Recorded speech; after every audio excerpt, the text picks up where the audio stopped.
of Locked On Dolphins.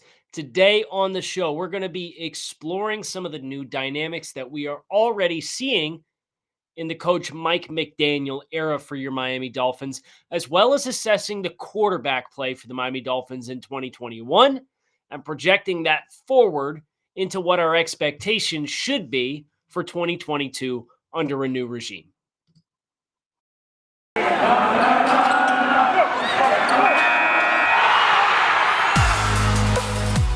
You are Locked On Dolphins, your daily Miami Dolphins podcast, part of the Locked On Podcast Network, your team every day.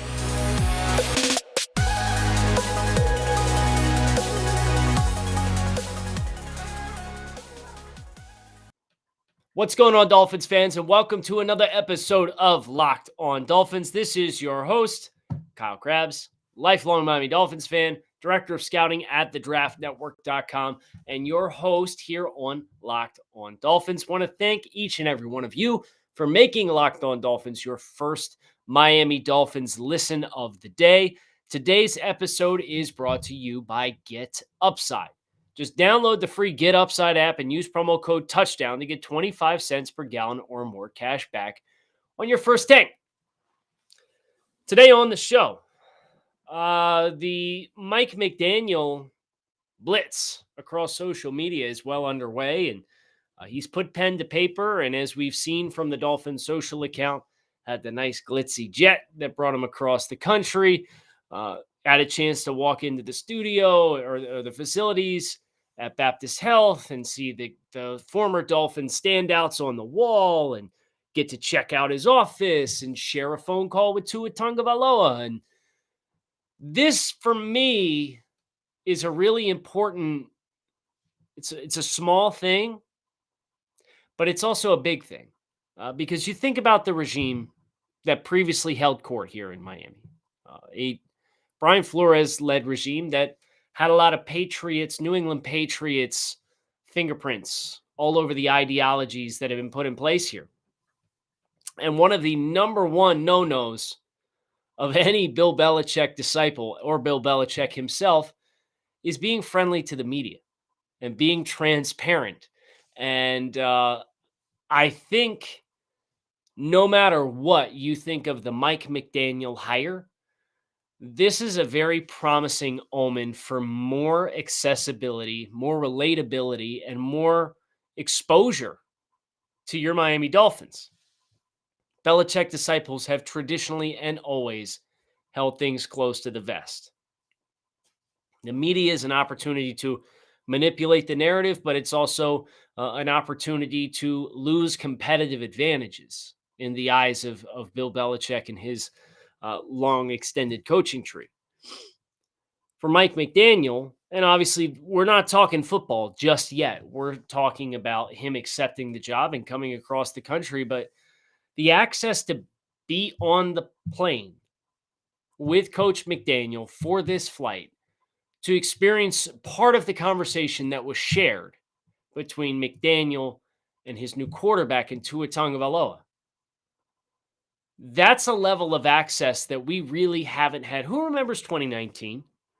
I know I do. Down the stretch, the couple of wins down the stretch, and getting chances to look inside the Miami Dolphins locker room. I thought for sure you would have that accessibility in 2020 and 2021 amidst some of the high points. Right? Miami going 8-4 down the stretch in 2020, going 8-1 down the stretch in 2021. Nobody was inside that locker room. There were no post-game videos of game balls being handed out or rounds of applause or anything like that. It was all lock and key. So for Miami's social department and the team and the brand to make this dramatic shift overnight with the hire of a new coach is something I think is going to give us more enjoyable moments to share with the team. But it's also an opportunity to kind of reassess how you do accessibility. And that, for us as fans of the team, is a good thing. And I'm excited to see how that storyline progresses from here. Coach McDaniel is a very laid back personality, if you can't tell already. And kind of the polar opposite as far as embracing uh, discussions with the media, as evidenced by the endless podium sessions that you have probably listened to this point in time.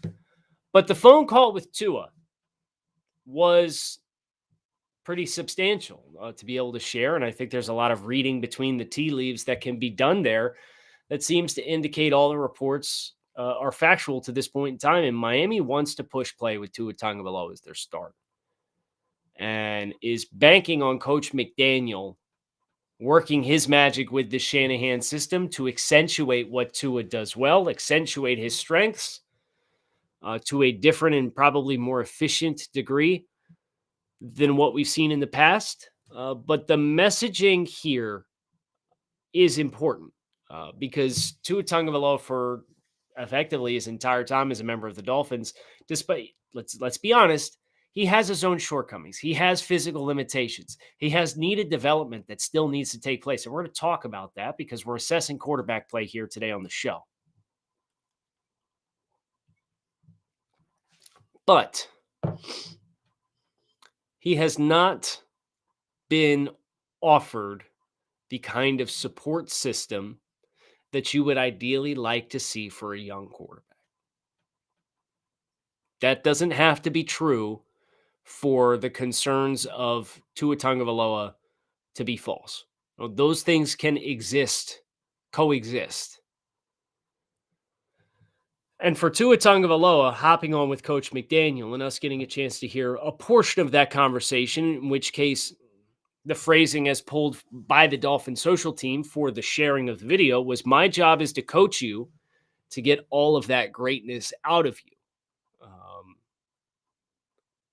And for Coach McDaniel to say to Tua effectively, "I hope you look back on this day and you yourself say, this is one of the greatest days of my career, but I'm going to earn that from you."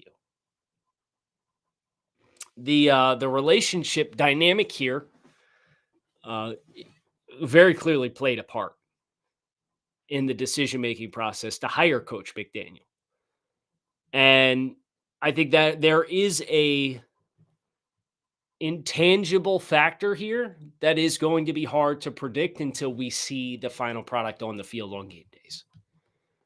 Because these are human beings.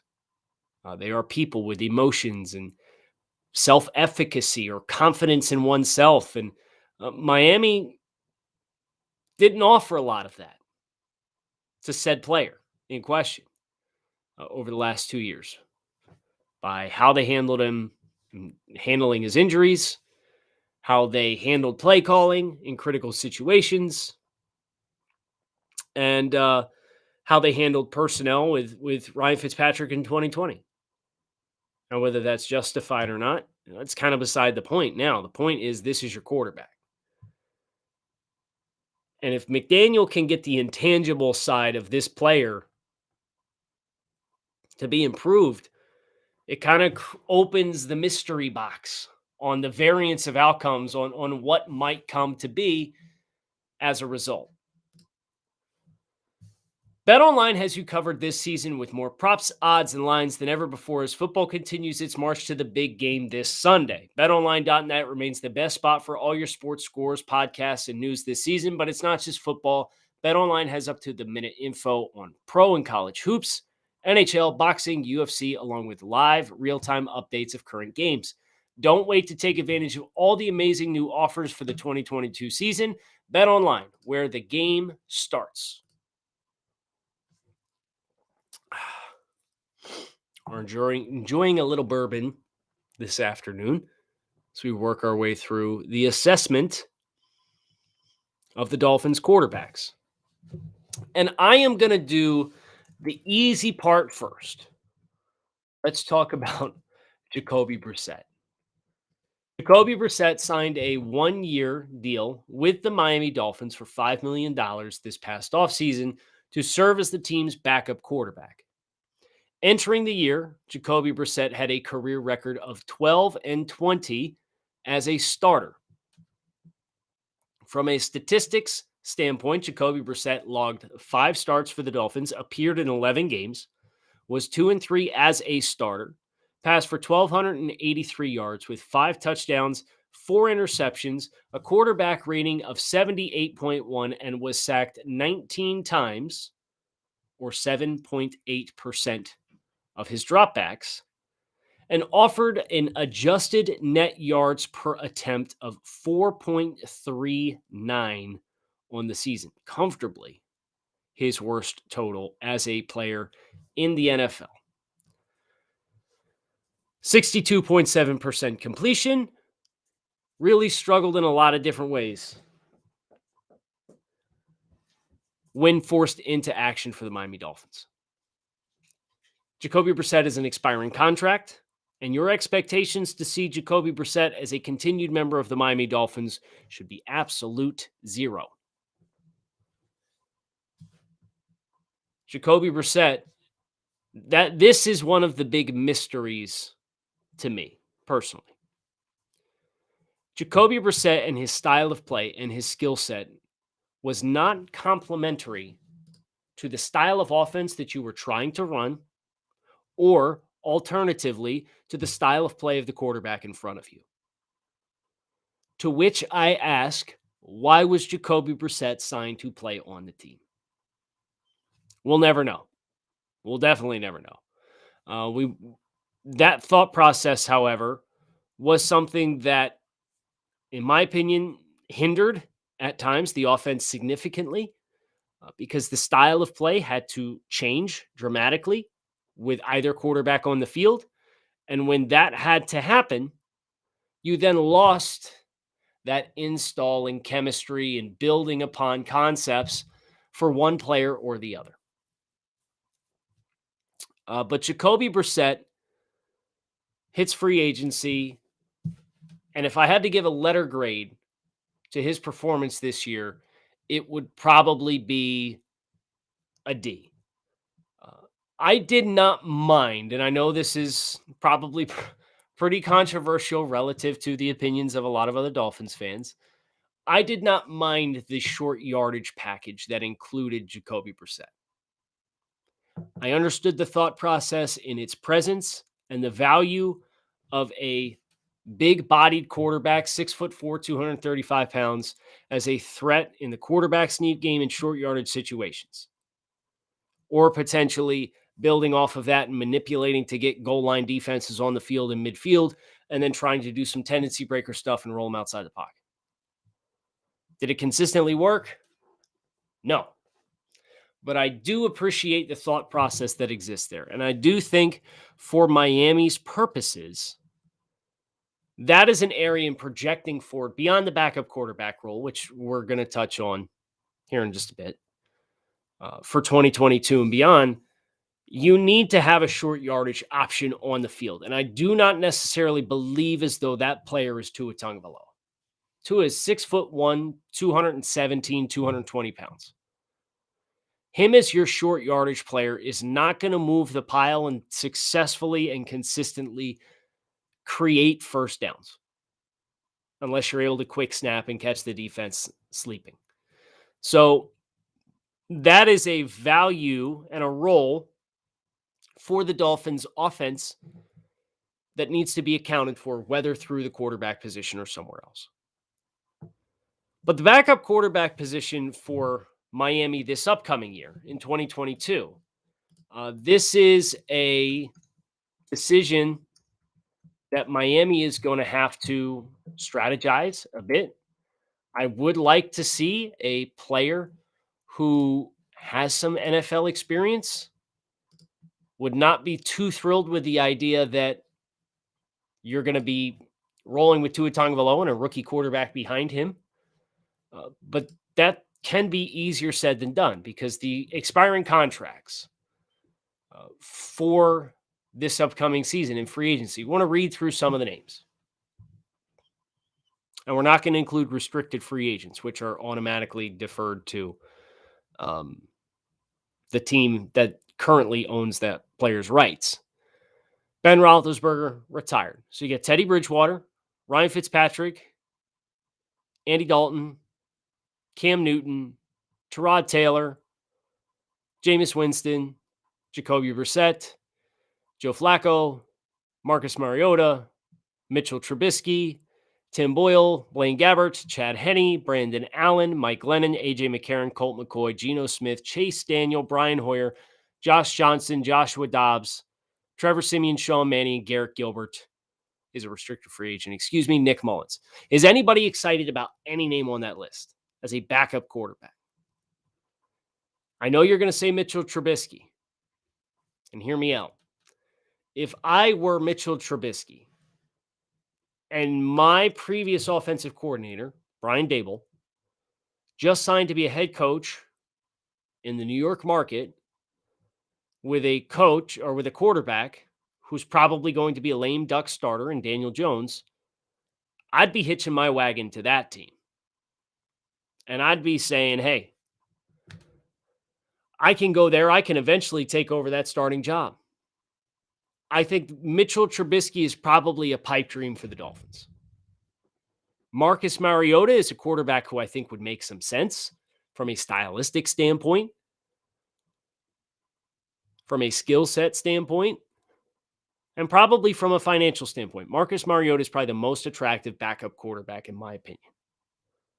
But is that too aggressive of a quarterback to add into the fray when you're trying to build the confidence of your young starting quarterback? I don't have that answer. And that might require time spent with Tua Tagovailoa / being honest about where he is based on how the past 2 years have gone. If it's not him, if it's not Marcus Mariota, I think Tyrod Taylor makes some sense.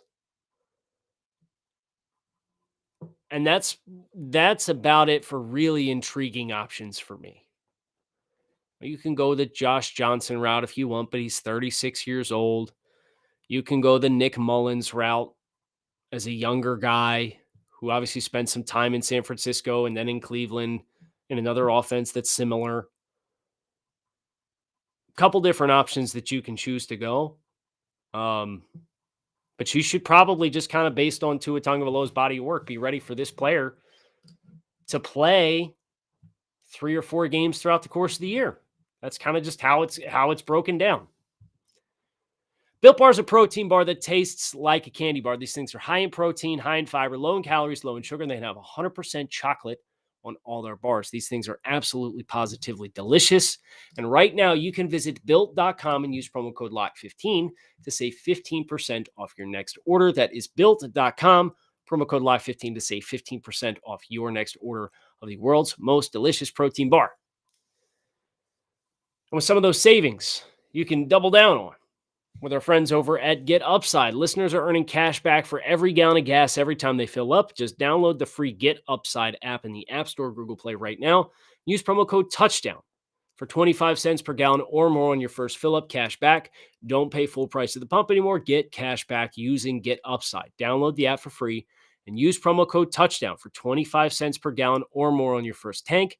People who drive a lot are saving as much as $200 to $300 a year in cash back, and there's no catch. The cash gets added right to your account. You can cash out anytime to your bank account, PayPal, e-gift cards such as Amazon or the brands. Just download the free Get Upside app and use promo code TOUCHDOWN to save 25 cents per gallon or more cash back on your first tank. Which brings us to Tua Tagovailoa, the Miami Dolphins' presumably unquestioned starting quarterback for the 2022 season. Tua, in 2021, appeared in 13 games. He started 12. He was 7-5 as a starter.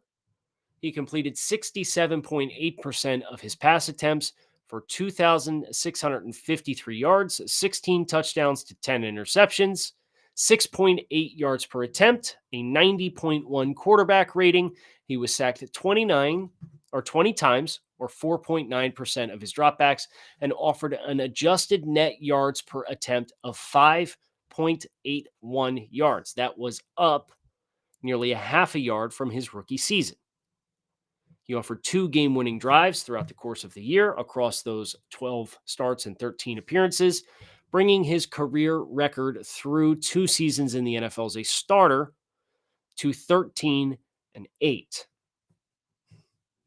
So there was probably a tale of 2 halves of the year for Tua Tagovailoa, or 3/3 of the year, I should say.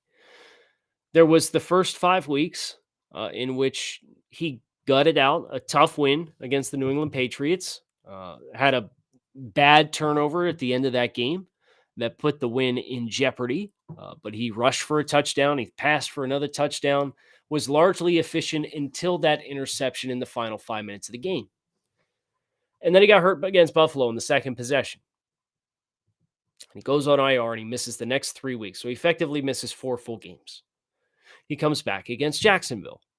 And that stretch of play from Jacksonville to the New York Giants, with the road game in Buffalo being the lone standout,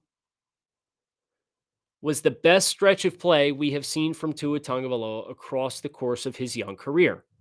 His passer ratings in those games, 95.1 against Jacksonville, 109.5 against Atlanta, including what would have been a fourth quarter comeback and game-winning drive, except the game was blown by the Dolphins defense in the final 2 minutes. The 58.2 performance against Buffalo, 104 in one half of action against the Baltimore Ravens, 108.7 against the New York Jets in New York, 108.3 in a home win against a very good pass defense in the Carolina Panthers, and then 104.1 in a victory over the New York Giants. That stretch of play is where you really have to cling to Tua Tagovailoa's performance, in that there were some clutch drives, there was good ball placement, there was efficiency in protecting the football. He had very efficient passing numbers, his adjusted yards per attempt across that stretch of time. 6.89, 7.3. The stinker against Buffalo, 4.1, 12.15 against Baltimore, 8.12 against the Jets, 8.06 against the Panthers, 6.93 against the Giants. And then the bye week came. And what you saw from Tua in that stretch was largely good footwork, good decision-making, finding that tightrope between managing the pocket and the chaos of bad pass protection and extending plays and getting his guys some run after catch opportunities. Obviously, the Baltimore game, number of big rack performances. Jalen Waddle against Carolina, the big run after catch opportunity that he had. And what Tua was able to do over that stretch of time, he was sacked no times against Jacksonville, 1 time against Atlanta, twice against the Bills, once against the Ravens, not sacked at all against the Jets, sacked twice against the Panthers, and sacked twice against the Giants, for a grand total of 8 sacks over that stretch of time. Tua was sacked 8 times over the final 8 games of the season, or over the final 4 games of the season. So opposing pass rushes were able to close in and box around him down the stretch. And what you also saw down the stretch that kind of reinstilled the doubt and questions was some of the balls that got away from Tua. And there will be those who are supportive of Tua Tagovailoa and believe he can be the guy who will point to, well, he didn't really trust his pass protection, and throughout the course of the year, his footwork broke down, and some of those balls really sailed on him. And I would generally agree that's a fair statement to make.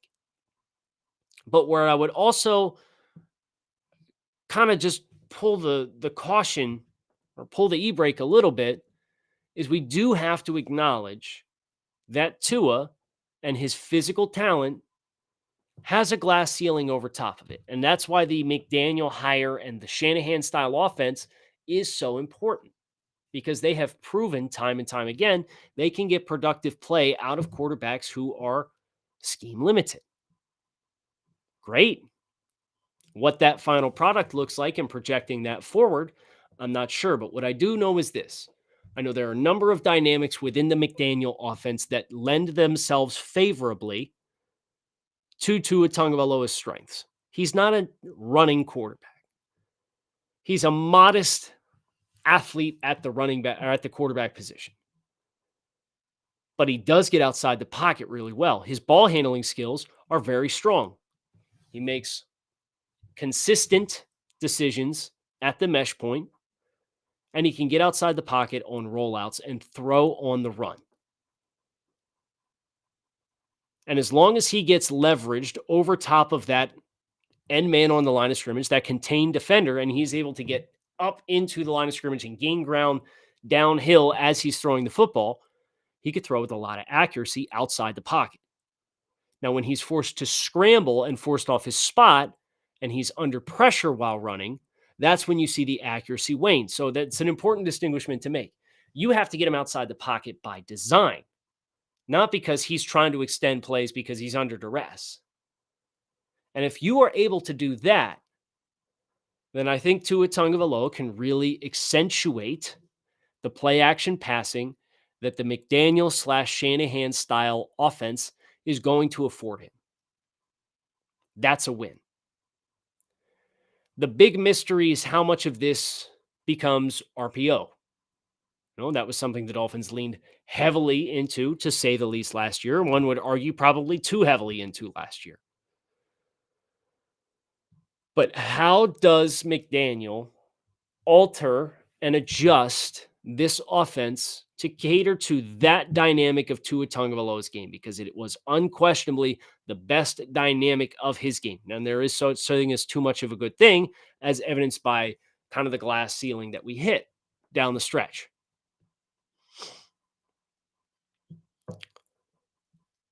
I don't have that answer, at least not yet.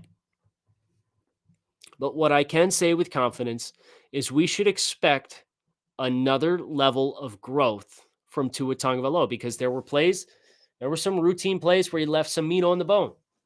There are some simple fixes with his footwork to make sure he is aligned to his targets to throw with accuracy and not let those throws over the middle of the field sail. We got to figure out how to throw a cold, wet ball. We all know that. We all watched the Tennessee game. And even in the RPO game, I thought there were some decisions, and maybe it was how they structured their pre-snap reads to predetermine where the ball is supposed to go.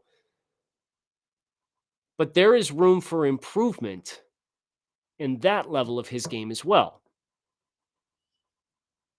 But that level of improvement, I think, and it's important to acknowledge this, is not something that I think is going to put him in the conversation of the highest of high-level quarterbacks in the NFL.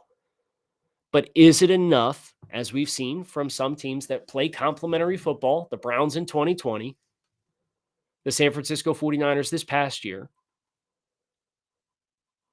to get them into the playoffs and win a playoff game? If those teams can do it with Baker Mayfields and Jimmy Garoppolo's of the world, if you play complementary football with the defensive nucleus that you have in place, there's no reason why you can't take that step and make the postseason and win a playoff game. But that requires a massive overhaul of the peripheral pieces around Tua Tagovailoa. That's a conversation for another day. If I were to kind of stake my flag in the ground for where I sit, I am fascinated for what, from an intangibles and a human element perspective, what this change is going to do for Tua Tagovailoa and his confidence in his play. I am fascinated at how Mike McDaniel is going to meet his offense in the middle with what Tua did well versus what things we think Tua can do well based off his physical skill set versus what this offense has traditionally been. And I am also fascinated to see how Tua Tagovailoa's pre-snap and post-snap recognition of fronts and coverages and making sure his eyes are in the right spot and understanding when and where he's hot and where those hots are, those are all things that are all going to blend together to determine what the 2022 edition of Tua Tagovailoa looks like. The good news is there's room for growth just about everywhere. And I'm not going to guarantee he's going to take steps forward in all of those places. But if he takes steps forward in one or two of those places, then again, I see no reason why this team, based on the rest of the improvement around him, cannot find themselves in similar conversation to where they were at the end of the year last year, hopefully without the 7-game losing streak and potentially getting into the playoffs and trying to compete for a playoff win. Hope you guys enjoyed this look at the quarterback position, assessing its performance in 2020 or 2021. If I were to give Tua Tagovailoa's full season a letter grade, I would probably say a C plus or a B minus. When you consider the limitations that are around him, when you consider what limitations his own experiences and his own skill set put in place, I think our expectations just need to be in the right spot. And that's, don't expect Tua to go out there and be a top 5 quarterback. Don't expect him to go out next year and be a top 10 quarterback. But you might get top 12 quarterback production out of him if the rest of the other stuff snaps into place. And that seems to be what the Dolphins are betting. But I hope you enjoyed this look at the quarterback position. Make sure you stay dialed in because we got running backs tomorrow on the show, which will be a very fun conversation to talk about the Miami Dolphins running back position and projecting that forward as best as we can based on the expectations on traditionally what Coach McDaniel and the San Francisco 49ers have done. Plan accordingly. Keep it locked in right here on Locked On Dolphins of Kyle Krabs. Thanks as always for tuning in.